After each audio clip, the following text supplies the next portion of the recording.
Hey Zach, so how does it feel to be at Miami? It's been great. We're excited, to get this thing started, and I pinch myself now just thinking about being a defensive back coach at the University of Miami. But me and my family, we're excited to get down. The staff and everybody in the building has been welcoming, so we're excited to be here, and we're looking forward to the daily challenges that we face.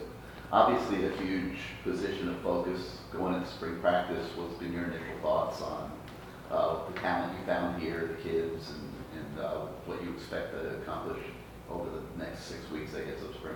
Man, the kids have been awesome.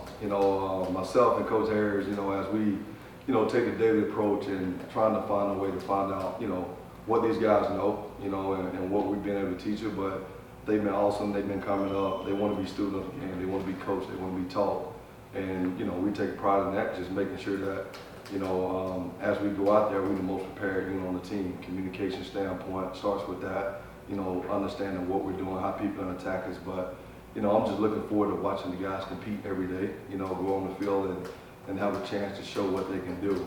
We're talented, but we got to make sure that we understand what's the structure of the defense and how teams are going to attack us and how the offense is trying to, create leverage or get behind us. But, we're excited about, being on the same page of communication and going out there and compete every day. So it's a bit difficult when there's 4 new quarterback transfers and then obviously freshmen coming on campus, so there's not a lot of carryover in the unit from last year. Coming in as a new coach, is it difficult to kind of get everyone to mesh when there's so many new faces? No, it's not any different. Every day, after every season, you start from ground zero.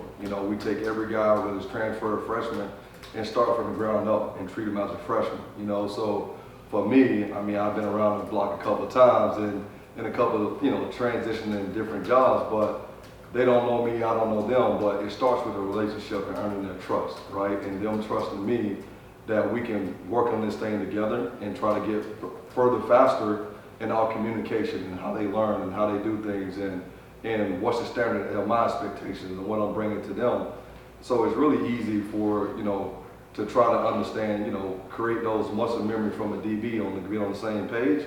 But most importantly is like start from ground zero, start the stance, as a defensive back, and that's what I usually start with when I take a job on where guys at as they continue to get better.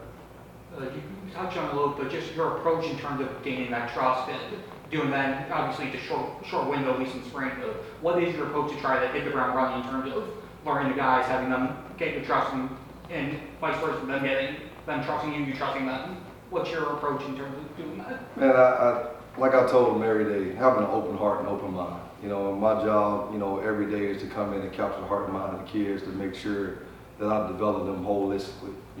That's the approach. Is first thing we do is meet individually everyone, and what's their goals, what's their aspirations, where have they been, what the trials and tribulations they'll face, what's some of the things that we can talk about to get on that surface level where they feel comfortable with me, but also me being vulnerable in my experiences. The relationship is the most important thing. And a kid they don't care how much you know until they know how much you care. So I take that approach every day and making sure that they feel that and not just saying, hey, do this, do that. How do you see it? How do we collaborate? How do we go on those things? But that's the approach, because now, once you capture their heart and mind, they'll do anything for you. And the same thing vice versa. If they know I do anything for them, we can get there faster, and now we can be on the same page accordingly as the back end. So that's what I look forward to every day. Coach, in terms of recruiting, what do you look for when evaluating a prospect and then recruiting them? Well, going through the process is position flexibility. When you're looking for a defensive back, I don't recruit just a certain position. Can a guy, what's his characteristics, what's his background, do he fit through the scheme, what he's learned, how much is he a student of the game, do he love football? There's a lot of different factors that goes into recruiting a DB. But once we identify the guys that we want and we go through the whole style with Coach Cristobal and Coach Helderman, work their vision on what they want in the secondary, as we go through it, we find the best top guys that we think that can play at the University of Miami, and those are the guys we pursue. And then once we go in that and establish that relationship with everybody that touches that kid, from training to parents to coaches to friends and everybody that have a connect to that kid, that's what we try to attack, because it's, like I said earlier, it's about the relationship of the kid and how we can make sure that we get that kid to where he wants to go. In the same vein, Marcus Ball's reputation is of being like a dog on the recruiting trail. In your first, month or so of being down here, I see you've been out on the road. Just what's it like recruiting with him and working with him on the recruiting side of things, maybe compared to some other coaches you work with?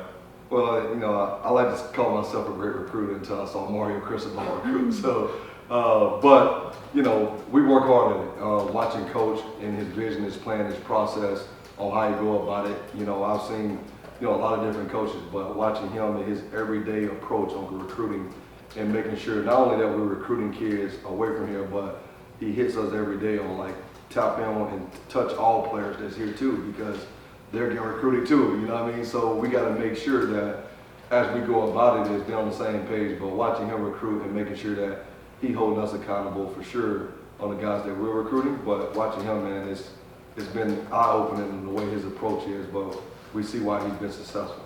With Corey Heatherman, just what have the initial talk been like for you guys since you got here, and just what are your thoughts on the scheme that you're about to be working with? Man, I tell you, Corey's obviously one of the best I've been around, in terms of the time we have spent together, but he was very thorough in the interview process, and what he was looking for. And, the vision aligned and the things that we've done, the system I've been a part of, and more importantly, he's very open to new things, because we all have been around different schemes, Coach Harris coming from Florida and those different things, like, we just trying to get in the room and collaborate, that's the thing with him. He wants collaboration, he wants to work together, he wants to make sure that we all see it from the same lens that he sees it from, and, but it's been really working with him, man. He loved great people, he got energy in the film room. The kids, he's a great teacher, phenomenal teacher from the time he walks into the building to the time he leaves, on how he's seeing things, but more importantly, making sure that the coaches are getting the same information to the players. So it's been really good working with him and seeing his vision on how he's been able to get to where he's at now. Speaking of Coach Harris, just obviously you guys have been working very closely in tandem. So did you guys know each other before you both got here? Or if you didn't, how's your relationship kind of been built over the last couple weeks? The coaching world is very small, but very big. But we have worked with people who come from a similar tree that we all came from. But it's been really good, for Corey, for Coach Harris, for sure it's been like every day we come in, we meet before we meet, just to make sure we get on the same page and making sure that the DBs, because it's not a corners coach or a safety coach, we're secondary coaches to make sure that every kid can come to our office and we feel comfortable with speaking the same language so the kids don't get confused by who said this, who said that.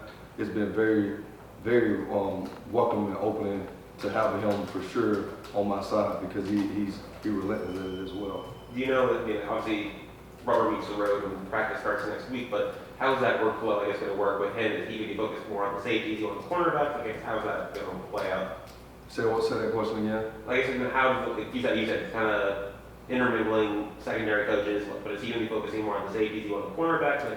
How exactly does that workflow, kind of play out and practice and get going and everything? Well, first it starts with the whole secondary and making sure that we see everything together. When it comes to the specifics of what we're coaching, he coaching with the safeties, I'll be working with the corners. But again, we collaborate on the field. We're not just corners coach, safety coach, we're working together. Sometimes he takes the boundary corner and I take the strong safety to the field, and just making sure that we all on the same page, like I said, but working together in the secondary has been the main focus, that any kid that come into the building, they can meet with either one of us and what we're doing. That's been the biggest thing. You mentioned communication earlier. Yep. Was a huge issue here last year. And what's the key in the secondary to cultivating kids communicating well with each other on the field, knowing what they're supposed to be doing, and not having breakdowns during games? Well, the biggest thing is the relationship off the field. The biggest thing with kids nowadays, they don't talk. They don't text. So you got to force them to communicate in the film room first. And that's where you learn, that's where you study, and then that translates to the field and the grass. But making sure that we have an obnoxious communication on the field, being loud, being alphas, and making sure that the secondary, you run the show, you make the checks, you're the quarterback of the defense. So we all have to speak the same language, we all have to hand signal, we all have to communicate, and that's why we talk about certain things as a group before we break out the individual. Okay, what are we calling this? How are we saying this? What's the hand signal? What's the communication? Because that's what it starts with the secondary. Everybody has to be on the same page from day one all the way through the finish line, because things come up, and that's what I take pride in, and that's what Coach takes pride in as well, and making sure that our kids understand the importance of communication more than anything. Coach, how would you assess the talent in the DB room, given with all of the transfers and the recruits and returning guys? How would you compare the talent in the room to other rooms that you've coached in the past? Well, you know, the biggest thing, I'm excited to see the guys compete. I haven't had a chance to see them in the practice field. You know what I mean? We've been doing a 4-quarter, watching the guys run and compete one-on-one with each other. But, you know, once you put the pads on and be able to find out, you know, what guys do on a day-to-day basis and their approach. But I think overall, you know, Coach, like I said, Coach Cristobal is a heck of a recruiter, and he's brought in a lot of great players and talent. But, you know, somewhere it's going to create separation on how guys learn, what they do, you know, and what's the standard. The standard is the standard. No matter how talented you are, we're going to bow to the standard, or you plan to the expectations that myself and Coach Harris see and Coach Helderman see. That's the biggest thing that I think is separate guys. But more importantly, the room is talented, but somewhere along the lines that, you know, you're going to find out, you know, who's the guys that can go out there and be the best 5 when we run out the tunnel or go in the practice field and give us a chance to win. Coach, you touched a little bit on your approach to coaching with understanding your athletes, their past, their goals. Is there a coach during your past that inspired you to have that approach? Yeah, it's a lot of coaches, but I'll take it back to high school. You know, I went to Charleston as a high school in Troy, Alabama. Hugh Fountain was the head coach, but my defensive back coach, you know, Sylvester Atkins, was the one that poured into me and allowed me to see the game of football from a different stance, but more importantly, you know, being a father figure to me to tell me how to go about to do my things and the things to look for and all those things. So, you know, he's been one of the guys that I've spent a lot of time with, talked to all the time throughout this journey. And then as I grew older, Terry Roof became my defensive coordinator at Auburn, and he gave me my first opportunity, you know, at Penn State with Bill O'Brien, and he's continued to be a mentor to me throughout this profession. So I lean on those guys a lot, but there's many more coaches I can name that I've been a part of that, but every coach that I've played under or worked with, or just as a young man that inspired me, I have took something from everybody to get to be where I'm at today. And I just try to take everything and pour it to each and every one of those kids, because that's why I'm standing before you today, because it allowed me this opportunity at Miami.